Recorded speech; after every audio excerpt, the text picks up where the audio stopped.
Dear Miss Love, magandang araw po sa inyo at pati na rin po sa inyong mga masusugid na taga-subaybay. Ako po si Matt, 23 anyos. Ibabahagi ko lamang yung karanasan ko na magpasa hanggang ngayon ay hindi ko pa rin nakakalimutan. Tungkol ito kay Ate Miranda. Kaibigan ko si Junel simula pa high school at tambay na ako palagi sa bahay nila. Tambay ako lagi sa bahay nila at kung tutuusin, hindi lang si Junel ang dahilan kung bakit palagi akong nandoon. Dahil kay Ate Miranda. Ang kapatid niyang nasa edad 38. Matanda siya sa amin ng ilang taon pero hindi mo iisipin na halos nasa 40 na siya. Maalaga to sa sarili, palaging mabango, laging maayos manamit kahit nasa bahay lang. At ang isa pa, napakapilya niyang babae. Yung tipo ng babaeng tahimik sa umpisa pero kapag kinausap mo na, may kalokohan sa dulo ng bawat linya. Lagi niya kaming tinutuksong magkakabarkada. Lalo na ako. Minsan simpleng biro, minsan parang may laman. At doon ako unti-unting natutong mahulog sa kanya. Isang gabi noon nung nagyaya si Junel ng inuman sa bahay nila. Pumunta naman ako agad. Pagbukas ko ng gate nila, una kong nakita si Ate Miranda. Nasa terrace siya noon, naka-short at maluwag na puting t-shirt. Wala siyang make-up pero ang ganda niya. Ewan ko ba naman sa kanya. Maganda naman siya, pero bakit hindi niya naisipang mag-asawa? Palibhasa, siya na siguro yung tumayong ina at ama sa kanilang dalawa dahil sa matagal nang pumanaw ang kanilang mga magulang. Uy, Matt, ang gwapo mo yata ngayon ah. Sabi niya sa akin sabay kindat pa. Ikaw din naman ate parang di ka talaga tumatanda. Balik ko namang biro sa kanya. Siyempre, kailangan pa rin magpaganda no, kahit walang asawa. Sagot naman niya sabay tawa. Ganun siya. Madalas niyang ibiro yung pagiging single niya. Pero may halong pilya sa paraan ng pagkakasabi. At sa tuwing ginagawa niya yon, para bang ako yung kinikilig. At habang nagiinuman kami sa labas kasama ang tropa, siya naman ang pabalik-balik sa kusina at terrace. Minsan nagbibigay ng pulutan, minsan naman nanunukso lang sa amin. Mabilis lumipas ang mga oras. Ang tigi-isang bote naging isang case na. At bandang 9:00 yon ng gabi, pagpasok ko sa kusina, nandoon si ate. Tahimik siya habang nag-aayos sa kusina. Pero paglapit ko, bigla siyang napangiti at nagsalita. Oh, ikaw pala Matt, lasing ka na yata, parang namumula ka na. Tanong niya. Ha? Hindi pa naman ate. Hindi naman ako agad nalalasing Sagot ko. Sus, sige na nga. Naniniwala na akong hindi ka pangalasing. Kasi hindi ka makatingin ng diretso sa akin Anya sabay lapit ng dahan-dahan. Lalo akong kinabahan. Hindi yung takot, kundi kaba na may halo ng kilig at init. Huwag kang kabahan, Matt. Baka kung anong isipin ni Junel. Baka mamaya akala niya kung anong ginagawa ko sa'yo. Sabi niya sabay hawak ng marahan sa braso ko. Hindi naman ako kinakabahan ate. Sagot ko. Talaga? Bakit para kang naiilang dyan? Grabe ang lapit niya. Amoy ko na yung pabango niya, yung hininga niya, at yung paraan ng pagkakatitig niya, parang sinasadya.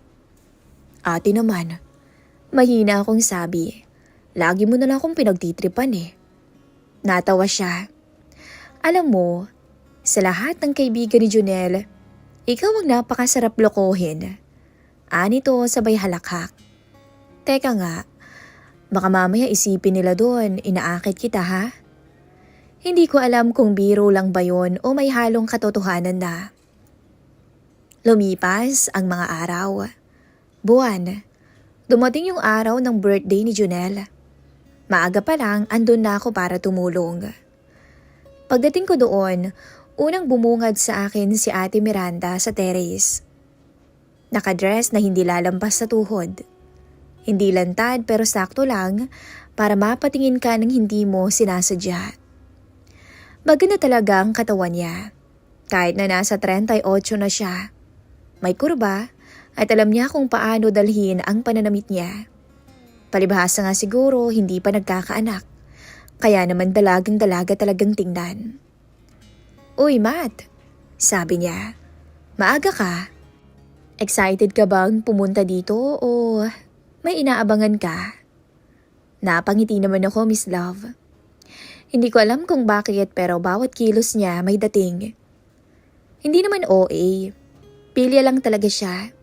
Yung tipong hindi mo alam kung biro lang ba niya talaga o talagang may laman na yung mga sinasabi niya.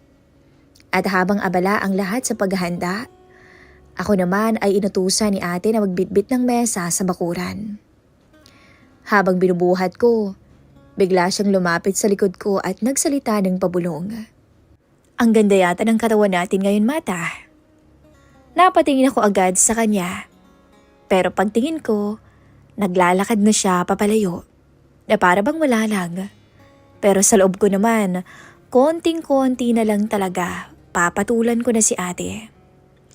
Pagsapit ng gabi, nagsimula na ang handaan.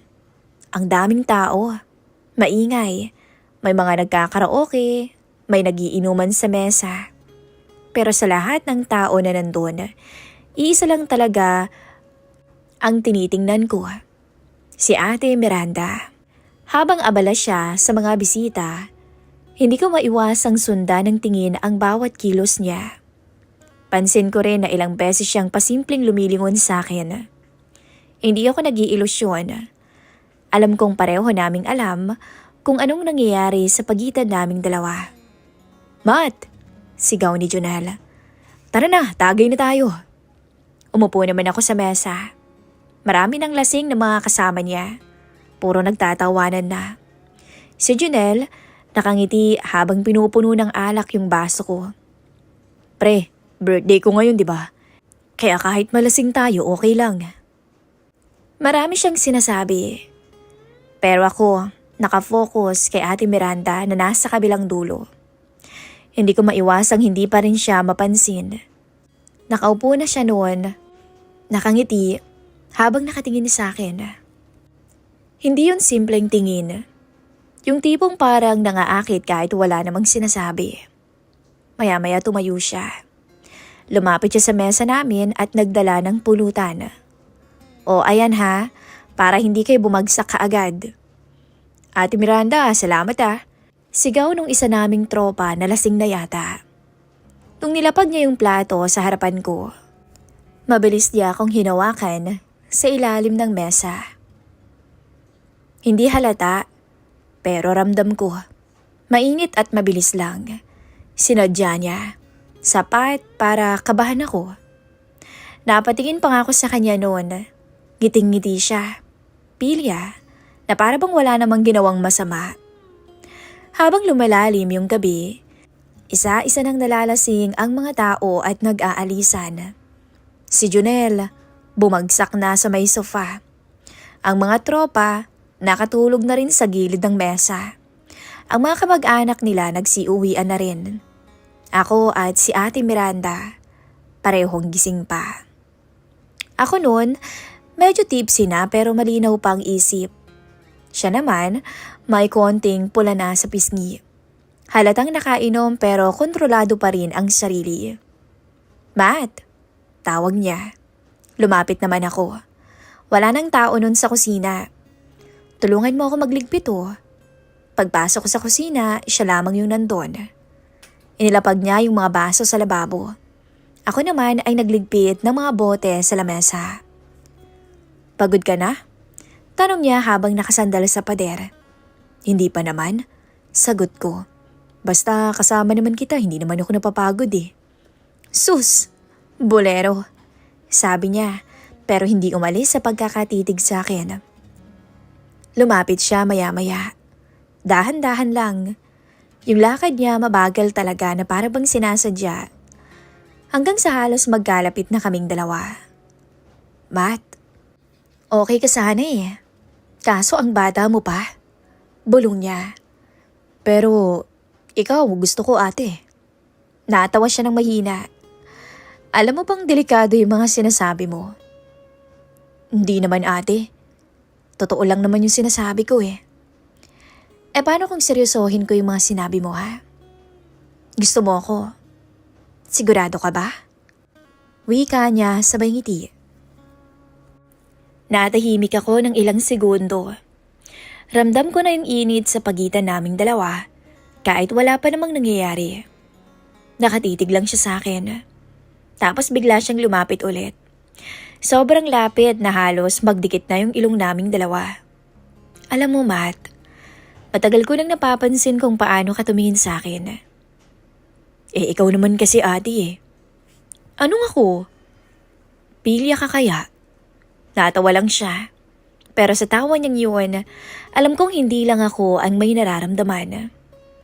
Bigla siyang humakbang pa ng isang beses, kaya lalong lumapit ang katawan niya sa akin. Ramdam ko na nga yung init ng hininga niya. Matt, mahinang sabi niya, sigurado ka ba talaga dyan sa nararamdaman mo? Hindi na ako tulad ng mga kaedad mo. Totoo ate, sagot ko. Hindi naman ako nagbibiro eh. At hindi ko ginagawang biro yung pagkagusto ko sa'yo. Pilyo ka rin pala. Sagot niya, sabay ngiti at marahang tinapik ang balikat ko. Mas pilya ka. Pagkatapos nun, naiwan ako sa kusina mag-isa na para bang tinamaan ng kuryente. Hindi ko talaga alam kung laro lang yung ginagawa niya o may halong katotohanan na rin. Simula nung gabing yun, nung birthday ni Junella, halos gabi-gabi ko nang naiisip si Ate Miranda. Kahit saan ako pumunta, kahit anong gawin ko, bumabalik sa isip ko yung gabing nagkasama kami sa kusina habang lasing ang lahat. Yung titig niya, yung ngiti niyang pilya, yung paglapit niya, at yung mga sandaling hindi namin kailangang magsalita para maintindihan ang isa't isa. Pareho naman kaming single. Wala naman kaming niloloko. Wala naman kaming kailangang itago sa mundo. Maliban lang sa sinasabi niyang magkaiba ang edad naming dalawa. Kaya kahit alam kong kakaiba ang sitwasyong to, hindi ko to tinitingnan bilang mali. Sa totoo lang, Miss Love, matagal ko na rin pinipigilan yung sarili ko. Matagal ko na rin gustong sabihin kung ano yung nararamdaman ko para sa kanya. Pero, ewan ko ba kung seryoso siya? Lagi na lang kasi siyang puro biro. Isang linggo pagkatapos ng handaan, isang tahimik na hapon, dumaan ulit ako sa bahay nila. Medyo maaliwalas noon ang paligid. Nasa trabaho pa si Junel, kaya naman alam kong si Ate Miranda lamang ang nandoon. Sa totoo lang, hindi ko naman kailangan ng dahilan para pumunta roon. Sapat na yung sabihin kung gusto ko lang siyang makita. Pagpunta ko sa gate, agad ko na siyang nakita na nasa terrace. Naka-short siya at simpleng sando. Basa pa yung buhok niya. Hawak niya ang isang baso ng malamig na tubig habang nakaupo sa kahoy na bangko. Nung mapansin niya ako, agad siyang ngumiti. Pamilyar na ngiti. Oy, Matt, bati niya. Aba, araw-araw ka na yatang dumadaan dito ah. Napangiti ako.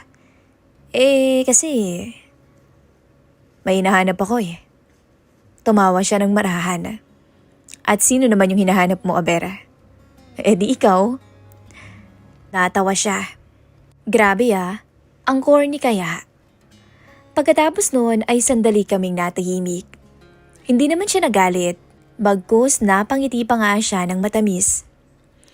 Yung ngiti ng isang babaeng alam kong may nararamdaman din sa kanyang kaharap. Pumasok kami sa loob ng bahay. Tahimik at walang maingay. Walang istorbo. Amoy ko yung pabango niya na pamilyar na sa akin. Isinara niya yung pinto at sumunod sa akin. Hindi na kailangang sabihin kung bakit. Pareho naming alam kung saan patutungo ang araw na ito. Matt, sabi niya habang dahan-dahang lumalapit. Sigurado ka ba talaga? Tumango ako. Ate, ilang beses mo nang tinanong yan. Sinabi ko na sa'yo, siguradong sigurado ko. Simula pa noon, gusto kita. Hindi na ako nagpaligoy-ligoy pa. Hindi ko na kailangan ng mahabang paliwanag. Pagkatapos noon lumapit siya at nilagay ang palad niya sa dibdib ko. Ramdam niya yung tibok ng puso ko. Mabilis, parang kumakabog na hindi mapigilan. Nakatitig lang siya sa mga mata ko. Doon pa lang, alam naming pareho, wala nang atrasan. Niyakap niya ako. Ako naman otomatikong yumakap pabalik. Para bang matagal nang sabik ang mga katawan namin na magsama sa isang tahimik at tapat na sandali. Ramdam ko ang katawan niya, laban sa akin. Amoy ko pa rin ang bango ng kanyang buhok. At doon sa mismong yakap na iyon, alam kong tuluyan nang may mangyayari. At pareho naming gusto. Matt, bulong niya malapit sa tenga ko. Hindi ko alam kung kailan nangyari to pero hindi ko rin gustong pigilan yung nararamdaman ko para sa'yo. Unti-unting lumapit ang mukha namin sa isa't isa. At sa pagitan ng tahimik na sala, kung saan una kaming nagkatinginan ng birthday ni Junel, nagtagpo ang labi namin. Hindi ko alam kung ilang segundo yon pero parang tumigil ang paligid.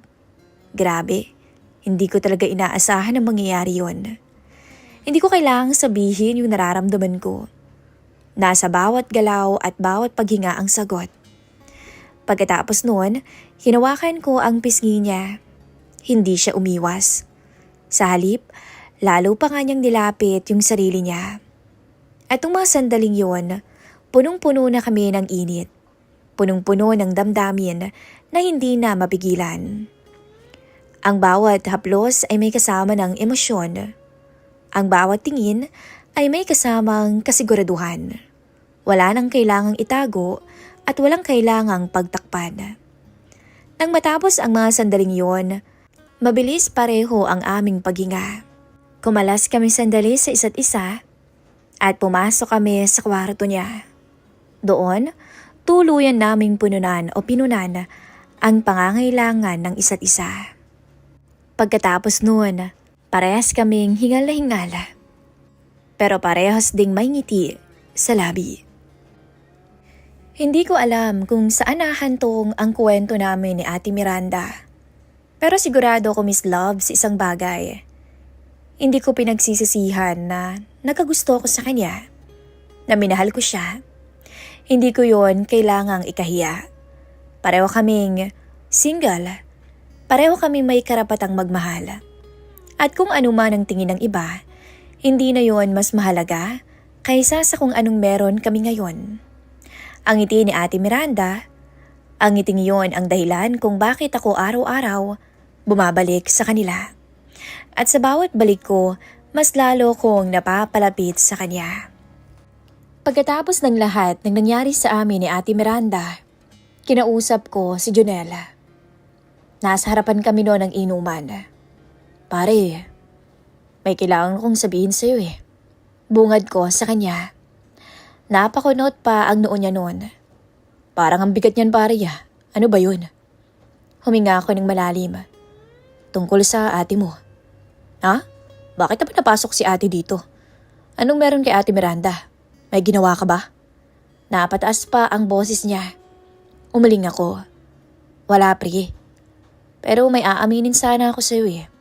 Tumingin ako ng diretso sa kanyang mga mata. Gusto ko si Ate Miranda eh. Hindi basta gusto lang. Gusto ko siyang ligawan. Kung papayag ka. Sandaling natahimik si Junel. Para bang napako siya sa pwesto. Tapos bigla siyang natawa. Hindi yung masayang tawa, kundi yung tawang hindi makapaniwala.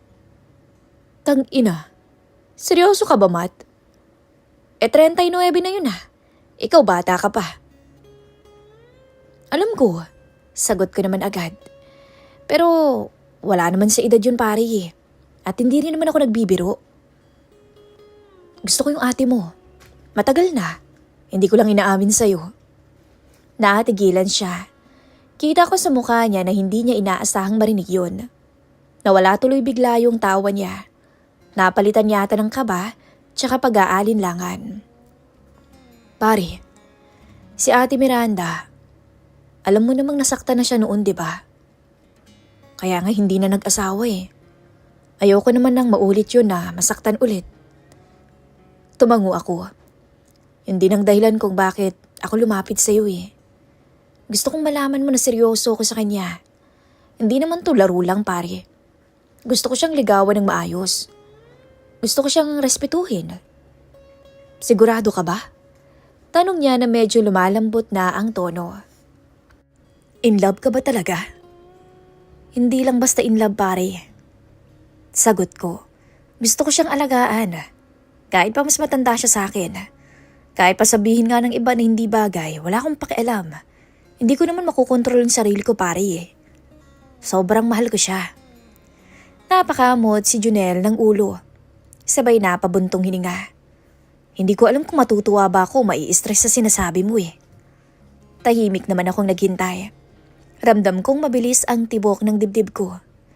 Iniisip ko, baka bigla niya akong sapakin o kaya hindi siya pumayag.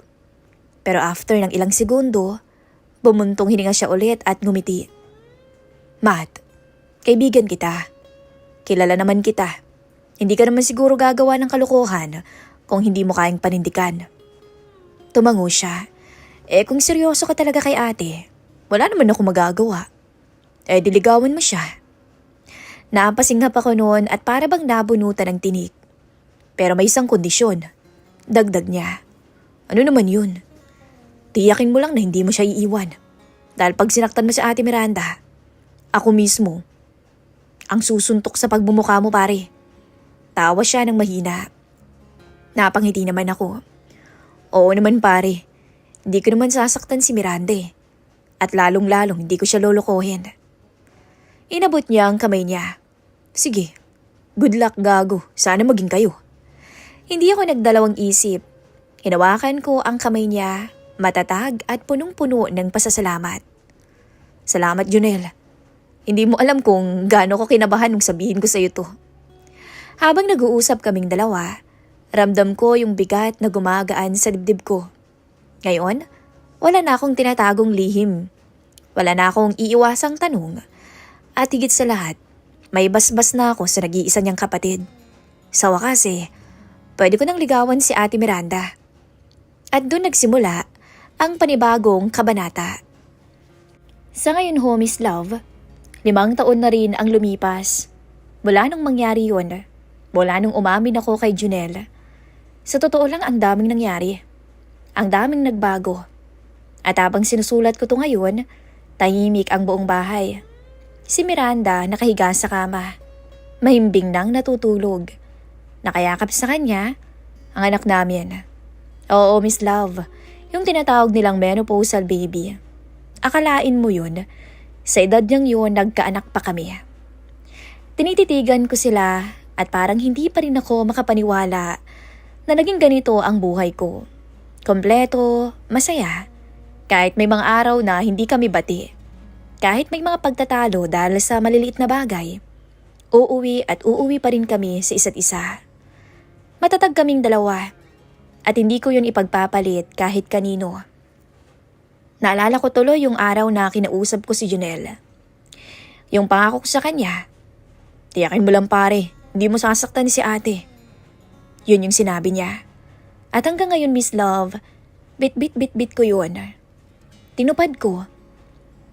Hindi ko sinaktan o niloko ang ate niya. Minahal ko to ng sobra. Inalagaan ko. Pinili ko araw-araw. Pero kahit gaano kami kasi ngayon, may kirot pa rin sa dibdib ko, Miss Love. Pag naaalala ko siya. Si Junel, ang tropa kong parang kapatid ko na rin.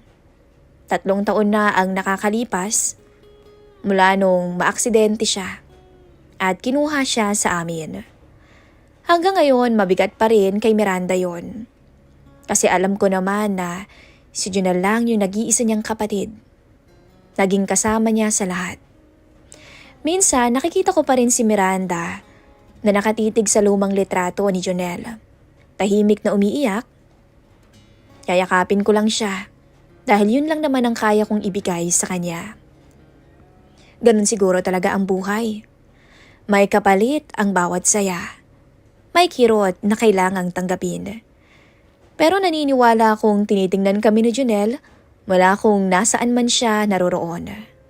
Kaya pare, kung naririnig mo man ako ngayon, tinupad ko ha. Hindi ko nilokong ate mo. Hindi ko siya sinaktan at hindi ko siya iniwan. Minahal ko siya ng totoo. At patuloy ko pa rin ginagawa yon magpasa hanggang ngayon. At salamat pare. Kasi kung hindi mo ako pinagkatiwalaan noon, hindi ko mararanasan to. Hindi ko mararanasang makita sina Miranda at ang anak namin na mahimbing at magkayakap habang hinuhulma ko tong kasaysayan namin. Ito yung buhay na pinangarap ko at hanggang ngayon, buhay na buhay pa rin. Maraming salamat Miss Love sa pag-ere po ng kwento ko. Ito'y maiksi lamang pero sana'y nagustuhan niyo. Muli, ako ho si Matt. Maraming salamat.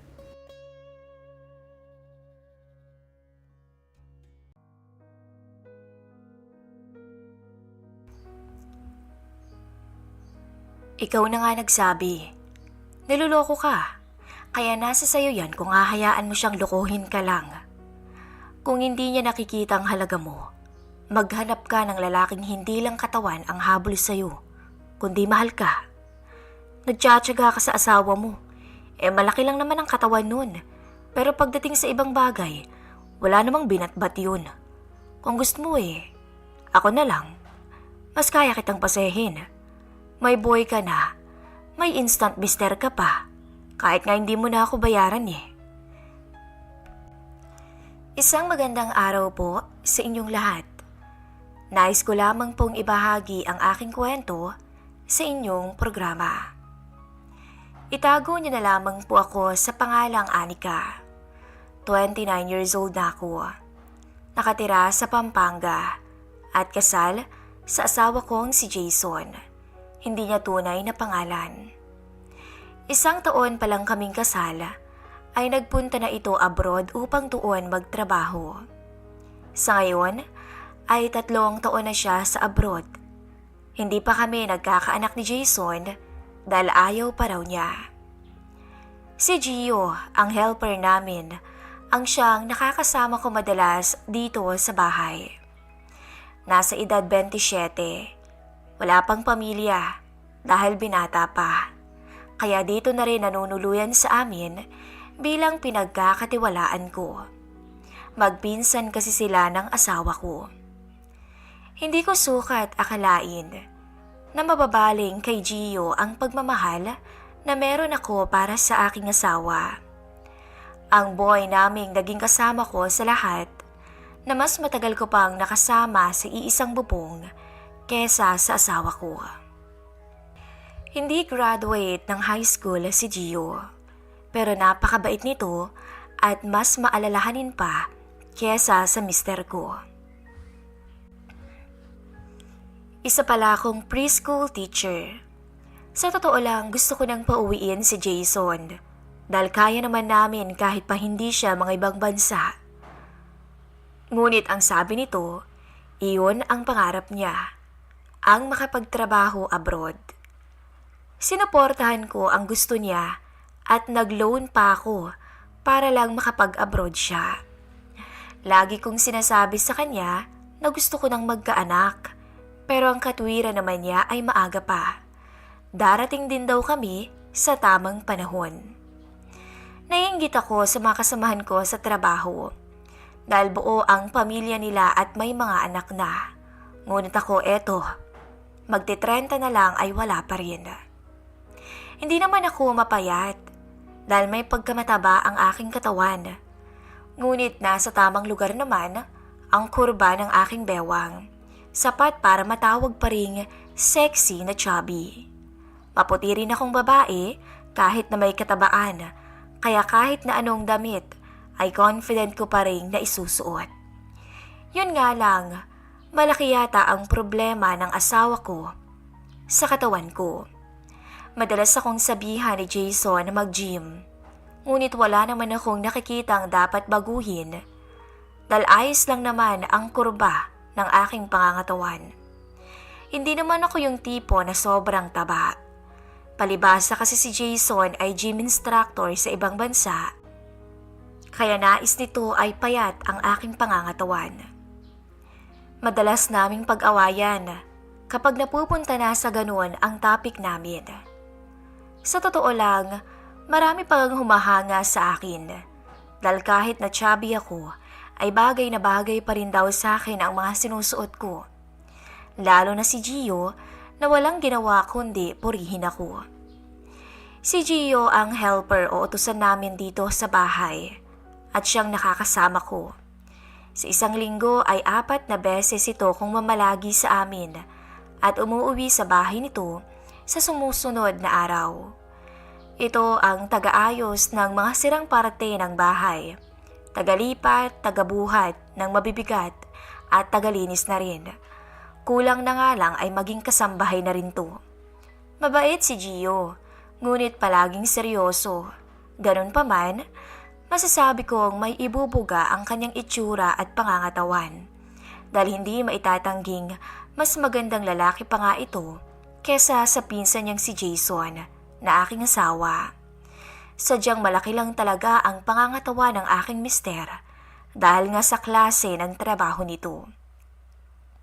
Mula nang mag-ibang bansa ito, 3 taon na ang nakakalipas, ay ilang beses pa lang itong umuwi. Minsan ay nagtatampo ako rito dahil mas pinipili pa nitong lumayo kesa ang makasama ako. Dahil pwede naman na siyang dito na lang sa Pinas magtrabaho. Ngunit wala naman akong laban dahil yun daw ang pangarap niya. May nabanggit na ba kung kailan ang uwi ni Jason? Matagal-tagal na rin nung umuwi siya. Tanong ni Gio sa akin, umaga ng Lunes at sabay kaming mag-agahan. Nakasanayan na rin namin, isa pa ay malungkot ang mag-isa. Baka sa August pang uwi nun eh. Alam mo naman yun, bigla na lang uuwi. Sagot ko bago uminom ng tubig. Nga pala Gio, pakiayos naman yung butas sa bubong. Banda sa kusina, may tumutulo na kasi tuwing umuulan eh.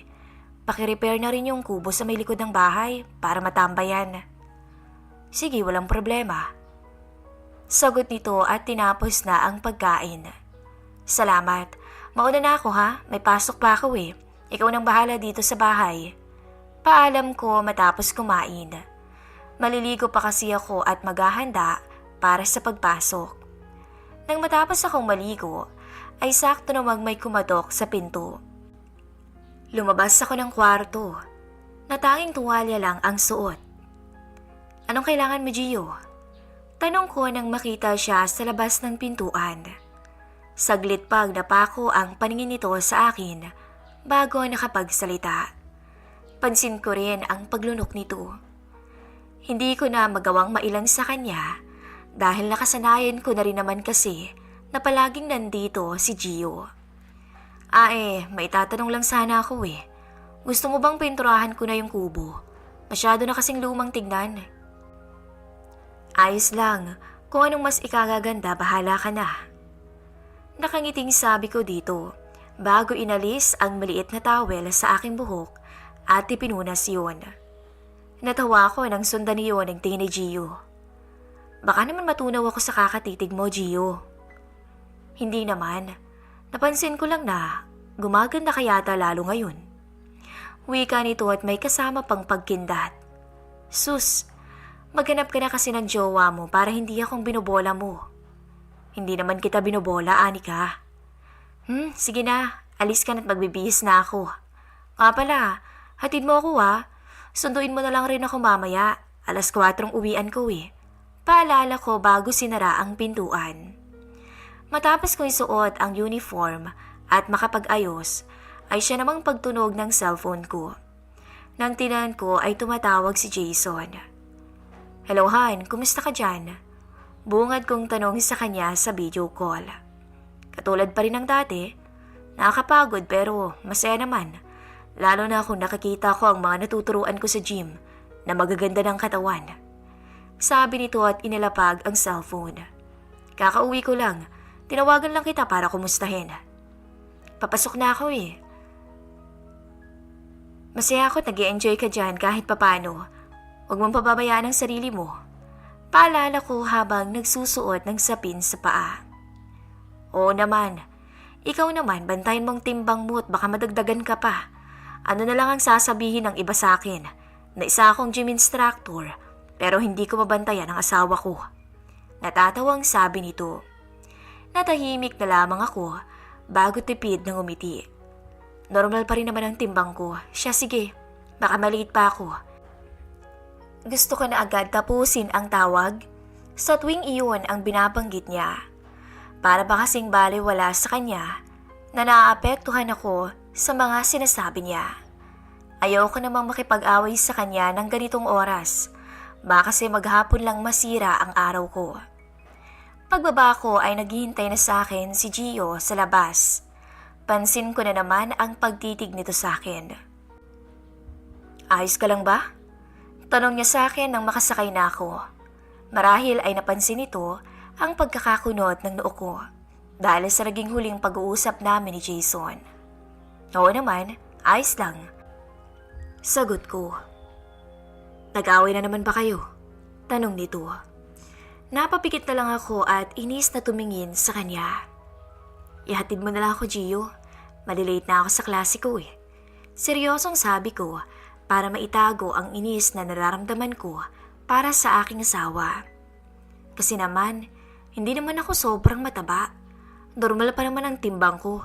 Pero bakit parang mali na yun para sa mister ko? Nang dahil na naman sa katawan mo, no? Kaya kayo nag-away. Tanong nito habang nagmamaneho. Hindi tumitigil sa pag-uusisa. Hindi ako sumagot sa kanya. Huwag mo nalang pansinin yun. Masyado lang siyang body conscious. Maganda ka at sexy ang katawan mo. Ganyan ang batayan ng magandang katawan. Paano mo naman nasabi? Sa wakas ay nakapagsalita ako. Dahil hindi basihan ang pagiging mapayat para matawag na sexy. Para sa akin at sa ibang mga lalaki. Karamihan pa nga ay mas gusto ang ganyang katawan kesa yung payat. Nasaktuhan mo lang talaga na si Jason ay ibang tipo. Baka binubuwala mo lang ako para gumaan ang pakiramdam ko. Hindi naniniwalang sabi ko. Ang totoo ay gustong gusto ko sa tuwing kino-comfort ako ni Gio sa ganitong sitwasyon.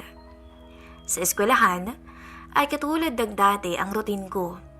Nagtuturo ng mga bata at pagsapit ng lunchtime ay magkakasama kami mga teacher na kumakain sa kantina. Lumipas ang mga araw. Ganun pa rin ang nangyari.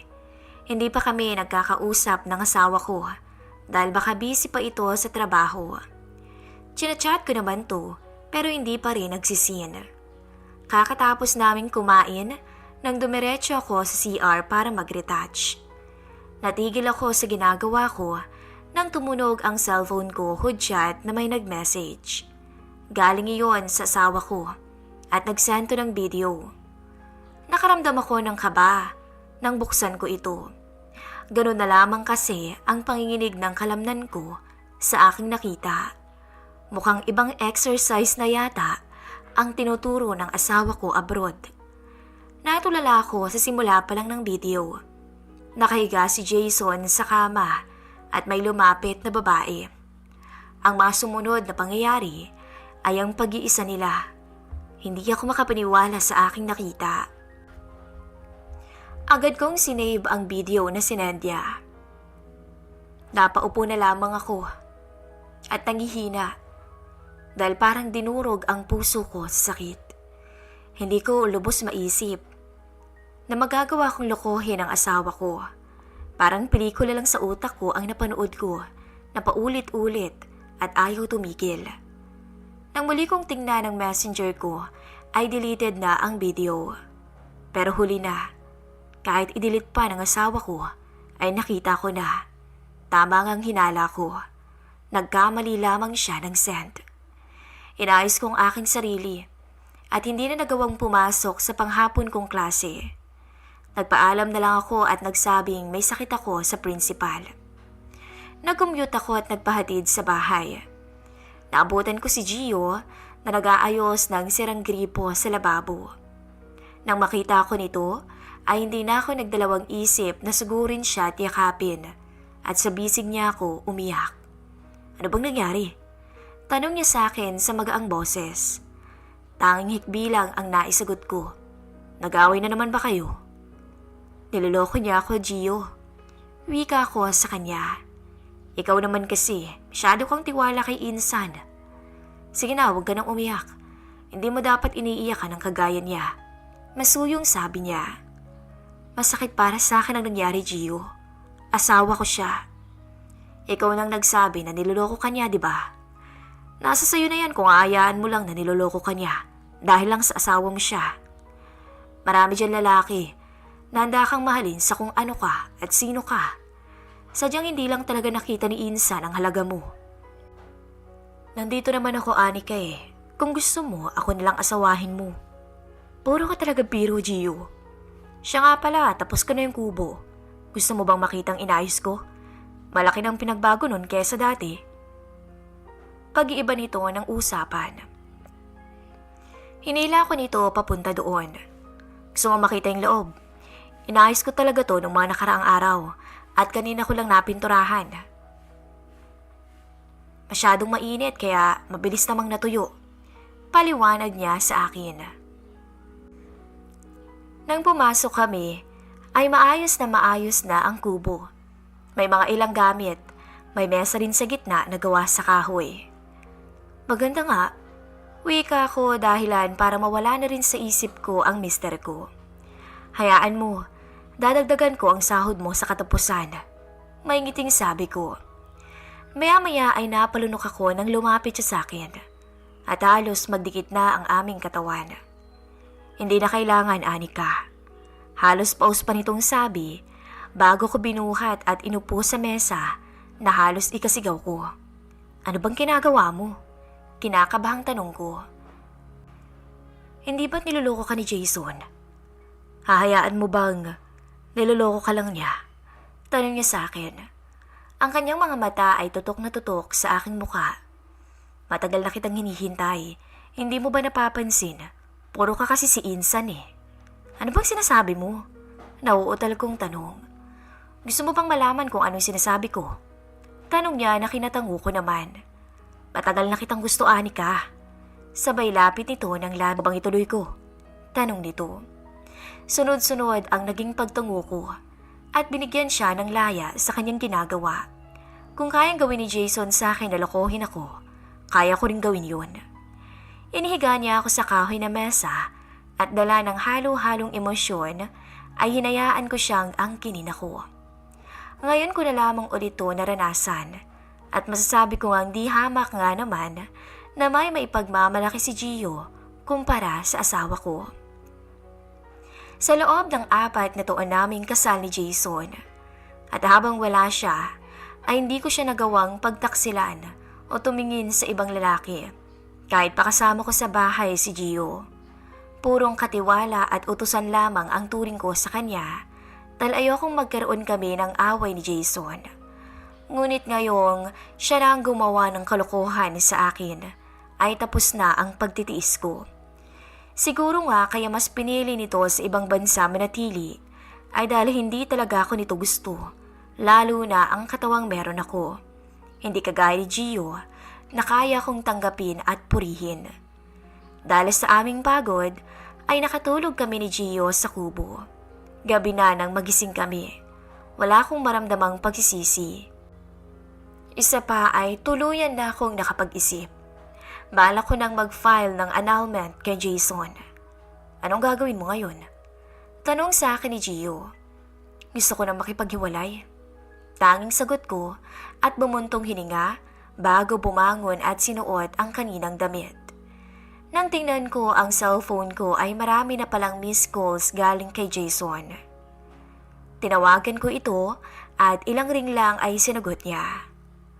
Ang kapal naman ng mukha mong tawagan pa ako. Bungad ko sa kanya. Han, hindi naman sa mali ang iniisip mo. Mali ka ng pagkakaintindi sa video eh. Hindi kasi talaga para sa yun. Nagkamali lang ako ng send. Aligagang sabi nito na kinatawa ko ng pagak. So kung hindi ka pa nagkamali, hindi ko malalaman ang pinaggagawa mo dyan, Jason. Huwag mo akong paikutin, Jason. Kitang-kita ko ang lahat, kaya wala kang dapat ipaliwanag. Huwag na huwag kang magpapakita sa akin dahil wala ka nang babalikan dito. Maghiwalay na tayo. Hindi mo magagawa sa akin yan dahil mahal mo ako, Anika. Walang tatanggap sa'yo, ako lang. Pasalamat ka nga dahil pinakasalin kita. Walang preo na itong sumbat sa akin. Ang kapal naman ng mukha mong gamitin ang pagmamahal ko sa'yo, Jason. Kumukulo ang dugo kong sabi sa kanya. Hindi ako magpapakatanga sa'yo. Sa tingin mo walang tatanggap sa akin dahil lang sa katwiran mong mataba ako. Pues, nagkakamali ka, Jason. Magpa-file ako ng annulment. Huling sabi ko na puno ng sakit at puot bago binabaan ito ng tawag. Muling tumulo ang luha ko na agad ko namang pinahid nang mapatingin ako kay Gio at tahimik tong nakatitig sa akin. Tama lang ang ginawa mo. Hindi mo deserve na saktan at lokohin. Napabilib mo ako dyan, Anika. Sa wakas ay nagawa mo rin siyang awayin. Nakangiting sabi nito bago ko niyakap ng mahigpit. Para akong nagising noon sa katotohanan na sa ilang taon naming pagsasama ni Jason ay kumapit lang ako sa paniniwalang kasal kami at mahal ko siya kahit pa nasasaktan ako sa ginagawa niya sa akin, lalo na sa paraan ng pagtrato nito sa akin. Mabuti na lang talaga at nandito sa tabi ko si Gio. Wala noon hanggang ngayon. Siya ang laging nandyan para sa akin. Animong protektor ko sa anumang bagay, kaya kahit papaano ay maswerte pa rin ako. Natutunan ko na kung magmamahal ka rin lang ng isang tao, ay huwag maging padalos-dalos. Dapat talaga, kilatisin muna natin to, kahit mahuli pa tayo sa pag-ibig.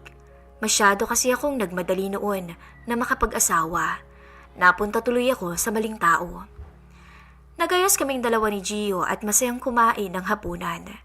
Kakaiba ang ngiti ng bokong at alam ko naman ang dahilan. Sa ngayon ay hiwalay na kami ni Jason. Ewan ko ba? Dati isang sorry niya lang sa akin ay pinapatawad ko na siya. Pero ngayon ay hindi na. Siguro dahil nagsawa na ako. O baka naman dahil kasama ko lamang si Gio kaya malakas ang loob ko. Sa paglipas ng taon ay naging maayos ang relasyon namin ni Gio. Hindi agad kami nagsama. Dahil gusto kong maging maayos muna ang lahat.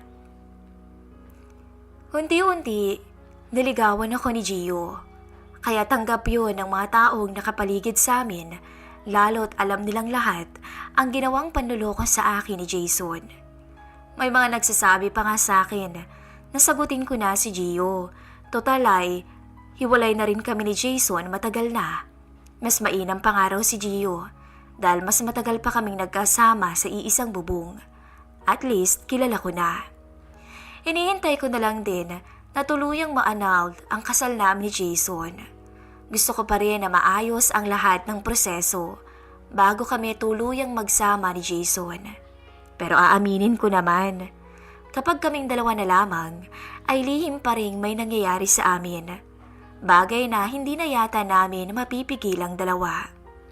Kung magtatanong kayo ng update sa akin tungkol kay Jason, ay ang huling balita ko kay Gio, umuwi ito ng Pinas. Wala naman daw kasamang babae, pero malaki pa rin naman daw ang katawan. Yun lang ang sinabi sa akin ito. Hanggang dito na lamang po ang aking istorya. Lubos na gumagalang, Teacher Anika.